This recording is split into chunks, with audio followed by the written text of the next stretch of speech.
Friends, this is Rukaiya Ansari. कैसे हैं आप सब? आपकी तैयारी कैसी चल रही है? चलिए, आज हम जो है लास्ट वीडियो में मैंने आपको पढ़ाया हुआ था कि विकासात्मक कार्य की अवधारणा किसने दी थी? एबिंगहस ने दी थी।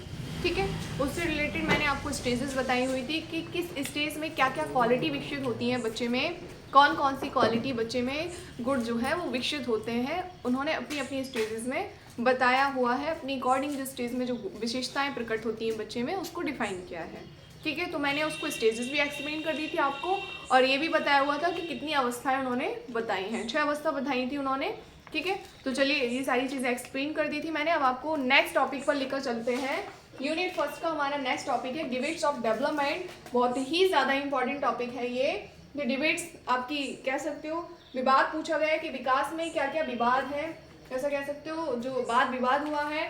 डिबेट से कौन सा पक्ष इंपॉर्टेंट है, कौन सा पक्ष इंपॉर्टेंट नहीं है, इस तरह से डिबेट हुई है। हर एक मनोवैज्ञानिक ने, हर एक साइकोलॉजिस्ट ने अपना कथन रखा है, डिबेट की है। ठीक है, तो हमारी पहली डिबेट है नेचर वर्सेस नर्चर, प्रकृति बनाम पोषण। अच्छे से समझना, कॉन्सेप्ट को क्लियर करना, प्रकृति बनाम पोषण।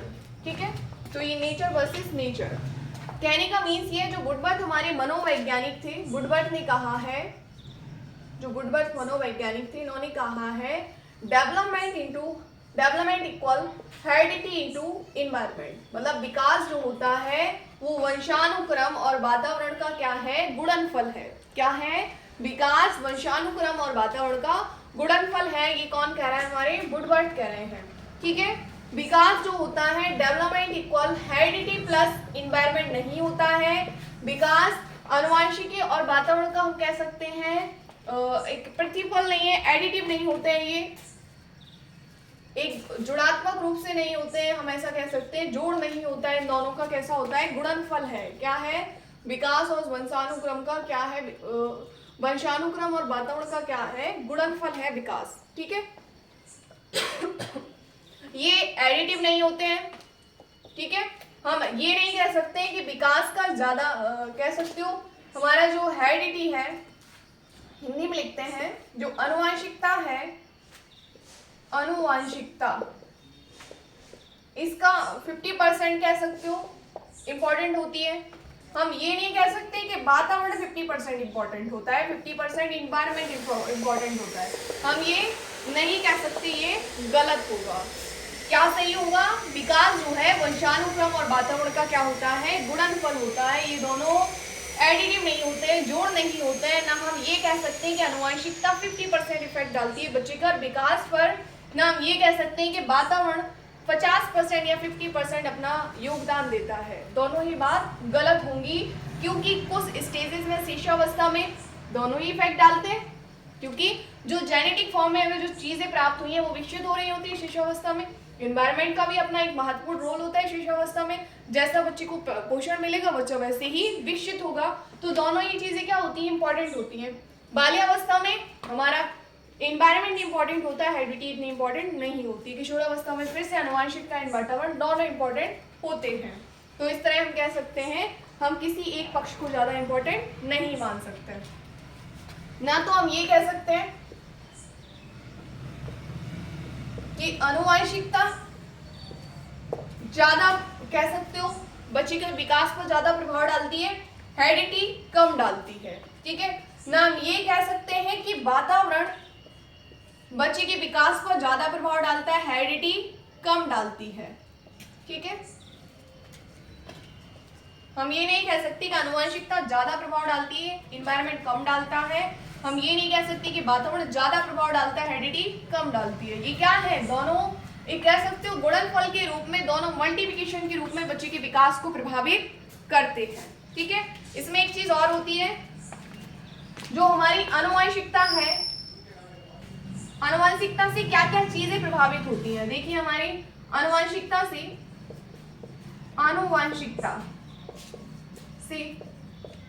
और वातावरण से क्या क्या चीजें आती हैं बच्चे के विकास में। ठीक है, बच्चे की वृद्धि में, ग्रोथ में। आंखों का रंग, आई कलर, आंखों का रंग, बालों का रंग एनवायरनमेंट से नहीं मिलता है। हाँ, ये जरूर कह सकते हैं डाई वगैरह गार्नियर हेयर कलर करके आ गए हो, कुछ टाइम के बाद वो निकल जाएगा, नेचुरल जो कलर है वो वापस फिर से आ जाएगा। तो हम इसको चेंज नहीं कर सकते, परिवर्तित नहीं हो सकते। तो अनुवांशिकता से आंखों का रंग प्राप्त होता है। लेंस हम लगाते हैं आंखों में, इन्हें हटाना पड़ता है कुछ टाइम के बाद, नेचुरल जो कलर है वो वही रहेगा। तो ये किससे प्राप्त हुआ हमें? जीन से, अनुवांशिकता से। आंखों का रंग, बालों का रंग प्लस हमारा ब्लड ग्रुप, ब्लड ग्रुप। वातावरण क्या डिफाइन कर रहा है? वातावरण कर रहा है हमारी बीमारी, डिसीज। वातावरण से आती है, बुखार हुआ, बच्चे को जुकाम हुआ, हम कह सकते हैं पोलियो वगैरह, ये सारी बीमारी बच्चे के विकास पर प्रभाव डाल रही है। तो ये किससे आ रही है? बच्चा एनवायरमेंट से लेकर आया है, ये हेरिडिटी से नहीं आई है कि बच्चा फीवर लेके आ गया है हेरिडिटी से, नहीं। बीमारी किससे डिफाइन होती है हमारी? वातावरण से, ठीक है। हम कह सकते हैं महामारी, कोरोना की महामारी बच्चा जन्म से लेकर नहीं आया था, ये उसे एनवायरमेंट में देखने को मिली है, एक महामारी। बच्चे का वेट, वजन जिसको हम कहेंगे, ये भी वातावरण से होता है। खान पान अच्छा होगा, ज्यादा खा पी लेते हैं तो हेल्थ बढ़ जाती है, ये हेरिडिटी से प्राप्त नहीं होता है। हाँ, कुछ कह सकते हो माता पिता मोटे होते हैं तो बच्चे भी मोटे होते हैं, ये हम कह सकते हैं एक्सेप्शन के रूप में। लेकिन मोस्टली वजन हमें किससे मिलता है? हमें एनवायरमेंट से मिलता है, खान पान से मिलता है, पोषण से मिलता है। तो ये सारी चीजें होती हैं एनवायरमेंट से, और ये होती है हमारी हेरिडिटी से, अनुवांशिकता से निर्धारित होती है, ठीक है। एक चीज और है इसमें कि जीनोटाइप एंड फिनोटाइप क्या होते हैं, ये चीज यहां लिख देती हूँ। जीनोटाइप एंड फिनोटाइप होते क्या है? Genotype and phenotype. जीनोटाइप वे गुण होते हैं जो हमें सामने से दिखते हैं, जीन्स के माध्यम से आए। आंखों का रंग, ठीक है, आंखों का रंग, बालों का रंग, ये सब क्या है? जीनोटाइप की श्रेणी में आते हैं। फिनोटाइप क्या होते हैं? दृश्य प्रारूप, इनको कहते हैं जीन प्रारूप, इनको कहते हैं दृश्य प्रारूप, ठीक है। जीन प्रारूप और ये कहलाता है दृश्य प्रारूप, सॉरी, ठीक। फिनोटाइप, जीन प्रारूप, आंखों का रंग, बालों का रंग, जो जीन्स के माध्यम से आया।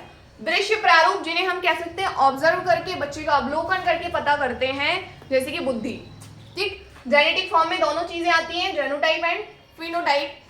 लेकिन ये सामने से नहीं दिख रही है कि हमारी बुद्धि कितनी है, बच्चा कितना इंटेलिजेंट है, कितना मंद बुद्धि का है, कितना प्रतिभाशाली है।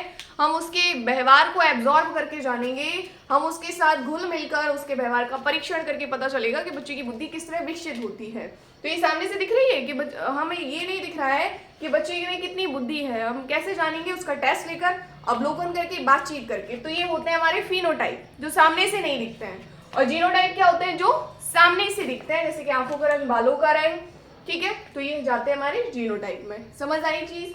चलिए, अब हमारी जो डिबेट है कंप्लीट होती है कि ना तो नेचर इंपॉर्टेंट है ना नर्चर, दोनों का ही अपना एक महत्वपूर्ण योगदान है, दोनों ही बच्चे के विकास के लिए महत्वपूर्ण योगदान देते हैं।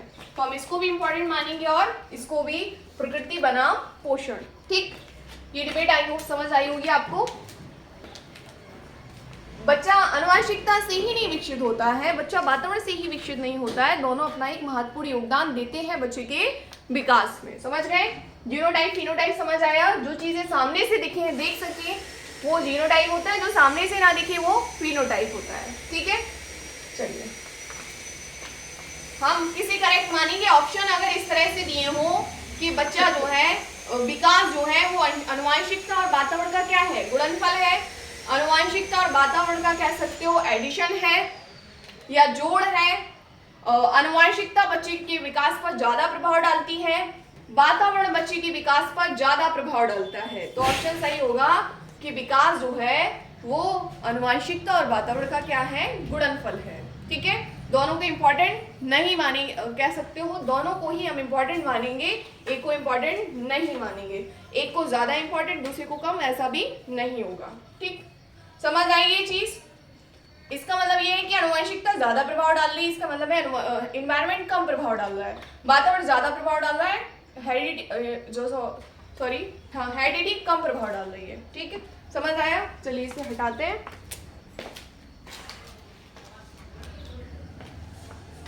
नोट आउट करते जाना आप सब। चलिए, नेक्स्ट है हमारा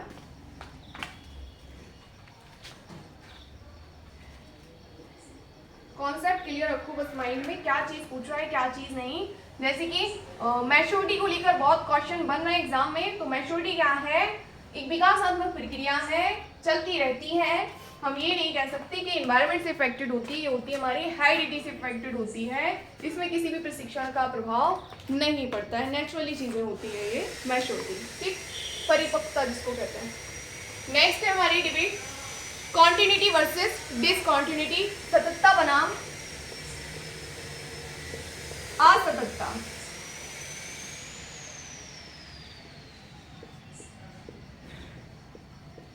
ठीक, या निरंतरता बनाम अनिरंतरता, हम कुछ भी जान सकते हैं। Continuity versus discontinuity. कुछ मनोवैज्ञानिक है जो कहते हैं कि बच्चे का विकास निरंतर होता है, जन्म से स्टार्ट हो जाता है, जीवन पर्यंत चलता रहता है। कुछ मनोवैज्ञानिक है कहते हैं कि बच्चे का जो विकास होता है अनिरंतर होता है, अवस्थाओं के अकॉर्डिंग बच्चा विकसित होता है, वो निरंतर प्रोग्रेस नहीं करता है, निरंतर प्रगति नहीं करता है। तो वही सिद्धांत है हमारा, वही डिबेट है कॉन्टिन्यूटी वर्सेस डिसकॉन्टिन्यूटी। तो ये देख लेते हैं, ठीक है, यहाँ लिख देते हैं असततता बनाम, तो यहाँ तुम लोग को समझने में थोड़ा सा बेटर होगा, चीजें सही से समझ आएंगी। प्रकृति बनाम पोषण, ठीक, सततता बनाम असततता, ठीक।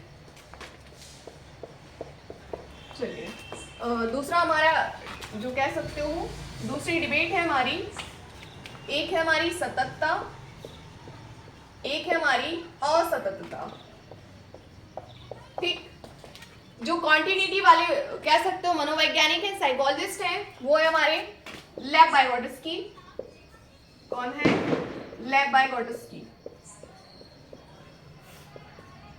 और जो हमारे असततता वाले मनोवैज्ञानिक है वो है हमारे जीन प्याजे, एरिक्सन, फ्राइड, ठीक। जीन प्याजे, एरिक्सन और फ्राइड। सततता वाले मनोवैज्ञानिक कह रहे हैं कि विकास कब से स्टार्ट हो रहा है? जन्म से स्टार्ट हो रहा है, कब तक चल रहा है? जीवन पर्यंत या मृत्यु तक। कब तक चल रहा है? जन्म से मृत्यु तक। जबकि इनके अकॉर्डिंग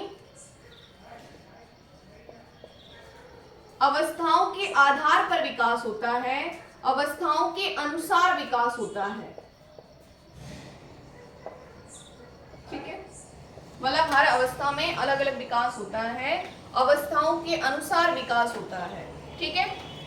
लेव वाइगोट्स्की कह रहे हैं कि विकास कैसा होता है? निरंतर होता है, रुकता नहीं है, जीवन पर्यंत चलता रहता है। जबकि जीन प्याजे, एरिक्सन, फ्राइड कह रहे हैं कि विकास जो होता है वो अवस्थाओं की अकॉर्डिंग होता है, हर अवस्था में अलग अलग तरीके से विकास होता है, ठीक है। ये कह रहे हैं जन्म से मृत्यु तक होता है, ये कह रहे हैं कि अवस्थाओं के अनुसार विकास होता है। ये कह रहे हैं लेव वाइगोट्स्की कह रहे हैं कि विकास जो है, जैसे बच्चा जो है वो 1 साल में चलना स्टार्ट करता है, तो ये कह रहे हैं कि विकास जो है वो उसी के अकॉर्डिंग हो रहा होता है जिस तरह बच्चे को आनुवंशिकता वातावरण प्रभावित कर रही होती है। जबकि एरिक्सन, जीन प्याजे, फ्राइड कह रहे हैं कि जो जीववाद की प्रवृत्ति है, जिसको हम कहते हैं एनिमिज्म, सजीव व निर्जीव में अंतर करना बच्चा सीख लेता है। ये कहते हैं कि बच्चा जो है, इन्होंने अपनी स्टेजेस दी हैं, पूर्व संक्रियात्मक अवस्था, उसी अवस्था में बच्चे में वो क्वालिटी विकसित होती है। जबकि ये कह रहे हैं पहले भी हो सकती है, बाद में भी हो सकती है। ये कह रहे हैं नहीं, उसी अवस्था में जो कह सकते हो गुण आते हैं वो उसी अवस्था में ही आते हैं, बाद की पहली अवस्था में नहीं आते हैं, ठीक है। समझ आई चीज? जन्म से मृत्यु तक अवस्थाओं के अनुसार विकास। ये कह रहे हैं कि विकास कैसा हो रहा है? धीरे गति से हो रहा है, धीमी गति से। विकास कैसा हो रहा है? धीमी गति से, धीमी गति से। ये कह रहे हैं कि विकास कैसा हो रहा है? अचानक हो रहा है। मतलब इन्होंने कहा कि बच्चा जो है चलना सीख रहा है, तो वो चलना 1 साल में भी सीख सकता है, 2 साल में भी सीख सकता है, वो निरंतर हो रहा है। हम ऐसा नहीं कह सकते कि नहीं 1 ही साल में बच्चा चलेगा। जबकि एरिक्सन कह रहे हैं कि बच्चा जो है चीज़ों की पहचानने की जो प्रोसेस है, अनुकरण करने की प्रोसेस है, ज्ञानेंद्रियों के माध्यम से जो ज्ञान प्राप्त करता है वो सिर्फ फर्स्ट स्टेज में करता है, दूसरी स्टेज में नहीं करता है। ये अपनी बात कह रहे हैं, ये अपनी बात कह रहे हैं। तो इनके अकॉर्डिंग जो विकास है वो कैसा हो रहा है, धीमी गति से हो रहा है। इनके अकॉर्डिंग जैसे जीववाद की प्रवृत्ति आई अचानक से सेकेंड स्टेज में आ गई, जीववाद सजीव निर्जीव में अंतर। ठीक है, बच्चा जो है रेशनल हुआ, मूड संक्रियात्मक जो कह सकते हो, बच्चा चीजों को देखकर सीख पाता है। ये कह रहे हैं थर्ड स्टेज में आती है, उससे पहले की स्टेज में नहीं आती, उससे के बाद की स्टेज में नहीं आती, अचानक आता है विकास। ठीक है, अचानक से हो जाता है। तो वो कह रहे हैं हमारे असत्ता वाले, और जो कह सकते हो धीमी गति से हो रहा है ये कह रहे हैं सततता वाले। ठीक है, तो चलिए इनके अकॉर्डिंग विकास कैसा हो रहा है, एक समान गति से हो रहा है, सीधी रेखा में चल रहा है। जबकि इनके अकॉर्डिंग विकास जो होता है वो हर अवस्थाओं में अलग अलग तरीके से हो रहा है। ठीक है, इनके अकॉर्डिंग कैसा हो रहा है, एक समान गति से। इनकी अवस्था में जो विकास हो रहा है वो हो रहा है हर अवस्थाओं में अलग अलग तरीके से। ठीक है, हम ऐसा भी कह सकते हैं, ये कह रहे हैं कि जहाँ से निकले वहीं पहुँच गए। ये कह रहे हैं नहीं, विकास कभी ज़्यादा कभी कम, कभी ज़्यादा कभी कम, इस तरह हो रहा है। इनकी अकॉर्डिंग विकास कैसा हो रहा है, एक कह सकते हो एक समान प्रोसेस में चल रहा है। ये कह रहे हैं कि नहीं, एक समान प्रोसेस में विकास नहीं चलता है। ठीक है, समझ आई। सततता का मतलब क्या है, लेब-बायोटिस की कह रहे हैं विकास जन्म से जीवन पर्यंत होता है, लेकिन लेब-बायोटिस की कह रहे हैं। और असत्ता वाले मनोवैज्ञानिक है जैसे जीन पियाजे, एरिक्सन, फ्राइड, जिन्होंने अवस्थाएं दी हैं, वो कह रहे हैं नहीं, विकास अवस्थाओं की अकॉर्डिंग होता है और अचानक होता है। ठीक, इनकी अकॉर्डिंग विकास अलग अलग तरीके से होता है। ठीक, समझ आई चीज। चलिए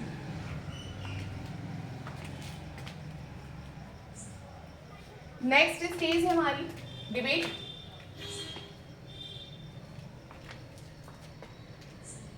नेक्स्ट डिबेट है एक्टिविटी वर्सेस पैसिविटी, मतलब कह सकते हो सक्रियता बनाम असक्रियता।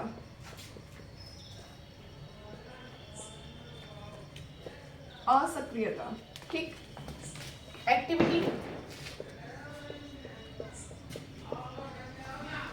पैसिविटी।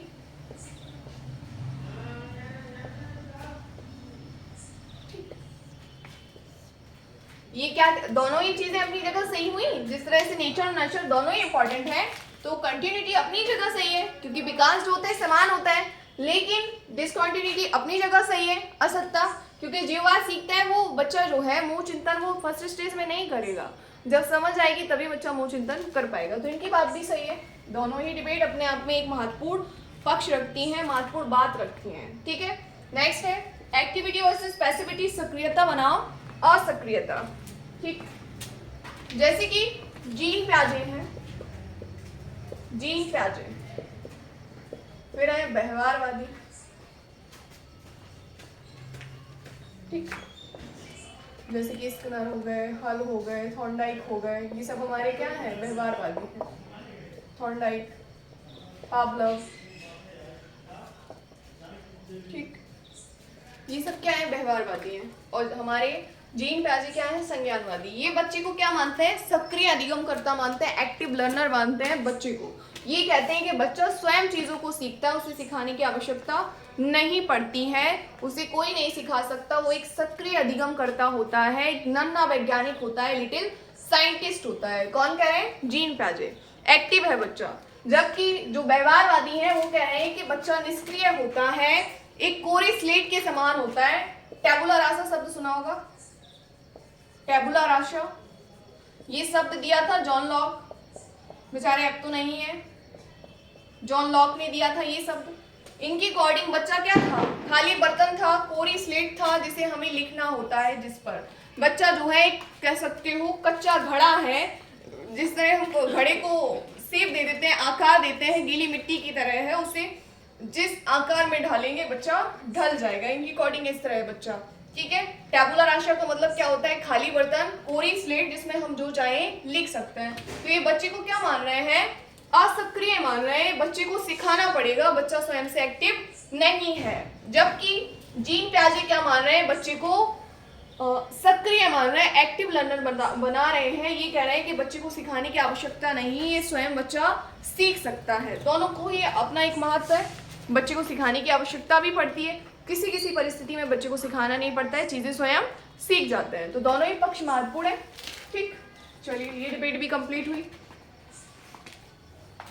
ये स्टार्टिंग की 3 डिबेट बहुत इंपॉर्टेंट है, तो अच्छे से समझना इन्हें। फिर आती है हमारी यूनिवर्सलिटी वर्सेस कॉन्टेक्ट स्पेसिफिक, जिसको हम कहते हैं, चौथी डिबेट है सार्वभौमिकता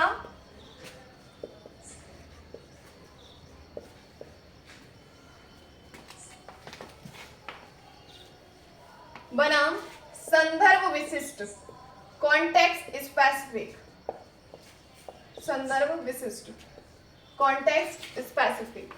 जो विकास होता है, जो हमारी यूनिवर्सैलिटी कॉन्टेक्स्ट स्पेसिफिक है, ये सार्वभौमिक का मतलब है विकास सभी में होता है, ठीक है, विकास सभी में होता है, ठीक, विकास सभी में एक समान होता है, ठीक है, ये सार्वभौमिकता बता रही है, एक समान होता है। जबकि ये क्या कह रहे हैं, विकास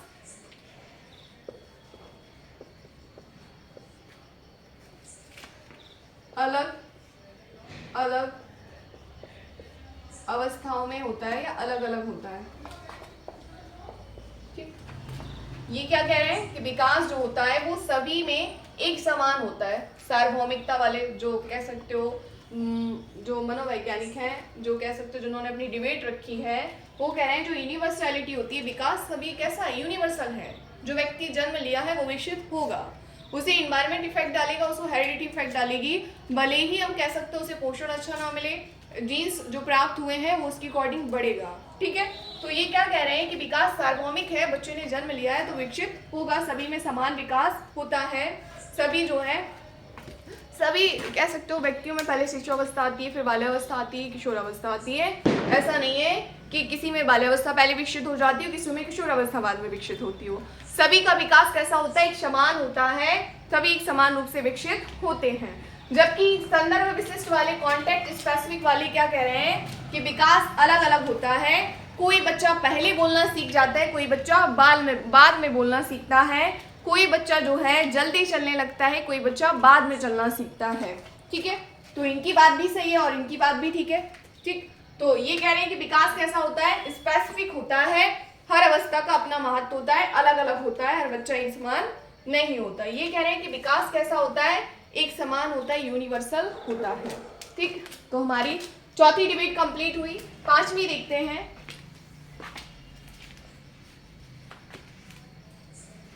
पांचवी डिबेट है अर्ली एक्सपीरियंस वर्सेस, पांचवी डिबेट है प्रारंभिक अनुभव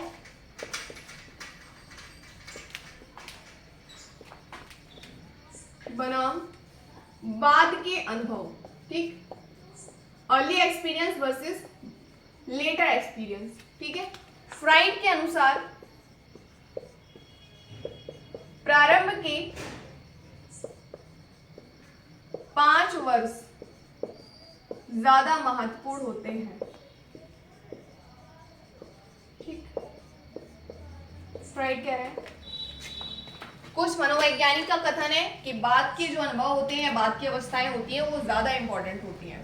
प्रारंभिक अनुभव, early experience is more important than later experience, early experience is more critical than later experience. हम ऐसा कह सकते हैं कि जो प्रारंभिक अनुभव है वो ज्यादा कठिन होते हैं बाद के अनुभव से, या प्रारंभिक अवस्थाएं जो होती हैं वो बहुत महत्वपूर्ण होती हैं बाद की अवस्थाओं से, क्योंकि प्रारंभ की अवस्था में यदि बच्चे का शारीरिक विकास अच्छा नहीं हुआ, मानसिक विकास अच्छा नहीं हुआ, उसे एनवायरनमेंट अच्छा ना मिला, तो बच्चा जो है आगे आने वाली स्टेजेस पर ही प्रभाव पड़ेगा, ठीक है, डालेगी। ऑब्वियसली बात है, अगर शारीरिक रूप से हष्ट-पुष्ट ना हुआ बच्चा, उसे ठीक ढंग से पोषण ना मिला, तो बच्चा आगे क्या ठीक ढंग से अपने बॉडी को विकसित कर पाएगा, चीज़ों को उस तरह कर पाएगा, नहीं कर पाएगा, क्योंकि स्टार्टिंग का उसका पालन पोषण अच्छा नहीं मिला। तो प्रारंभिक की अवस्था बहुत इंपॉर्टेंट होती है। लेकिन कुछ मनोवैज्ञानिक कह रहे हैं कि किशोरावस्था बहुत ज़्यादा कठिन है, बहुत इंपॉर्टेंट है, क्योंकि यही अवस्था है जिसमें बच्चा जो है वो ठीक ढंग से समायोजन नहीं कर पाता है, कठिन कह सकते हो उसके जीवन का कठिन काल होता है, संघर्ष करता है, फिजिकल चेंजमेंट आते हैं, उसमें शारीरिक परिवर्तन आते हैं, जिसकी वजह से बच्चा अपने आप में कह सकते हो समायोजित नहीं कर पाता है। तो कुछ मनोवैज्ञानिक कह रहे हैं कि बाद की स्टेजेस इंपॉर्टेंट होती हैं, कुछ कह रहे हैं कि प्रारंभ की स्टेजेस इंपॉर्टेंट होती हैं। फ्राइड इसमें इसलिए मान रहे हैं कि प्रारंभ के 5 वर्ष ज्यादा महत्वपूर्ण होते हैं। किसके अकॉर्डिंग? फ्राइड की अकॉर्डिंग। ठीक, तो दोनों ही महत्वपूर्ण है, बाद का भी और प्रारंभ का भी। तो ये डिबेट कंप्लीट हुई। नेक्स्ट है हमारी 6वीं, एबनॉर्मल बिहेवियर, असमान व्यवहार वर्सेस या बनाम व्यक्तिक भिन्नता, इंडिविजुअल डिफरेंसेस, व्यक्तिक भिन्नता। ठीक, जैसे कि एक बच्चा जो है वो 3 साल का है, अगर बच्चा नहीं चल पाता है तो वो क्या कहलाएगा? बच्चा असमान व्यवहार प्रकट कर रहा है या बच्चा जो है वो दूसरे बच्चे से भिन्न है। हम इसे दोनों ही रूप में मानेंगे। यदि बच्चा 2 साल का है और वो बोल नहीं पाता है, अभी वो पानी को पा कहता है, अभी भी वो सांकेतिक भाषा का यूज करता है, तो हम ऐसा कह सकते हैं कि बच्चा असमान व्यवहार प्रकट कर रहा है या फिर व्यक्तिक भिन्नता है, वो दूसरे बच्चे से भिन्न है। या समान व्यवहार करते हैं, 1 साल में बच्चा चलना सीख जाता है लेकिन वो 2 साल में चल रहा है, तो इस तरह का व्यवहार समान व्यवहार कहलाएगा। या असमान, तो असमान होगा क्योंकि नॉर्मली 1 साल में चलना स्टार्ट कर देता है, तो ये कैसा व्यवहार होगा? असमान। उसे हम इंडिविजुअल डिफरेंसेस में भी रखेंगे क्योंकि ये बच्चा दूसरों से भिन्न है, अलग है। तो दोनों ही डिबेट अपनी जगह सही है। ठीक है, नेक्स्ट है हमारी 7वीं, स्टेबिलिटी वर्सेस चेंज, मतलब स्थिरता बनाम परिवर्तन। ठीक, स्थिरता बनाम परिवर्तन। एक बच्चा जो है कैसा है? बहिर्मुखी है और आगे चलकर वो बाचाल बन जाता है। ठीक, बाचाल। एक बच्चा अंतर्मुखी है, आगे चलकर वो क्या बन जाता है? बाचाल बन जाता है। उसमें परिवर्तन हुआ। स्थिर था, मतलब हम कैसे कह सकते हैं, जो हम बचपन से ही हैं, जैसे कि हम बचपन से ही ईसाई हैं और आगे चलकर भी हम बोलना ना सीख पाए, लोगों से कनेक्ट ना हो पाए, अपनी बात दूसरों तक ना रख पाए, तो वो क्या कहलाएगी? स्थिरता कहलाएगी। और अगर हम बचपन से ही कैसे हो, साई हो, लेकिन हम कह सकते हो शर्म, छोटी छोटी बात को कहने में शर्म महसूस करते हो, जब हम बड़े हो तो हम इस तरह अपनी बात दूसरों तक रख दें, मतलब हमें किसी भी प्रकार की शर्म महसूस ना हो, तुरंत हम दूसरों से इंटरेक्ट कर जाएं, तुरंत हम कह सकते हो दूसरों से बातचीत करने लगे, तो हमारे अंदर परिवर्तन हुआ। तो ये दोनों ये कथन क्या हुए? सत्य हुए। स्थिरता का मतलब होता है जो चीज पहले से है, एक बच्चा बहिर्मुखी है, आगे चलकर वो बाचाल बन गया, तो उसमें क्या है? स्टेबिलिटी थी, तो वही स्टेबिलिटी उसकी आगे की स्टेजेस पर आई। परिवर्तन का मतलब क्या है? बच्चा स्टार्टिंग में अंतर्मुखी था लेकिन बाद में कैसा हो गया? बाचाल हो गया। तो दोनों ही हम कह सकते हैं डिबेट अपने आप में सही है, सत्य है। आई होप आपको ये वीडियो पसंद आई होगी। चलिए एक क्वेश्चन देते हैं आपको। DQ का फॉर्मूला बताइए क्या होता है। ठीक है, DQ का फॉर्मूला अगर मुझे कमेंट में बताना क्या होता है। और कुछ डेवलपमेंट स्क्रीनिंग टेस्ट रखे गए हैं। पहला डेवलपमेंट स्क्रीनिंग टेस्ट कब आया था? ठीक है, दूसरा क्वेश्चन ये है कि पहला डेवलपमेंट स्क्रीनिंग टेस्ट कब आया था। ठीक है, समझ गए? पहला डेवलपमेंट स्क्रीनिंग टेस्ट कब आया था और DQ का फॉर्मूला क्या होता है, ये आप लोग हमें कमेंट बॉक्स में बताना। चलिए, आपको वीडियो अच्छा लगा हो तो लाइक करें, शेयर करें ज़्यादा से ज़्यादा लोगों में। Thank you.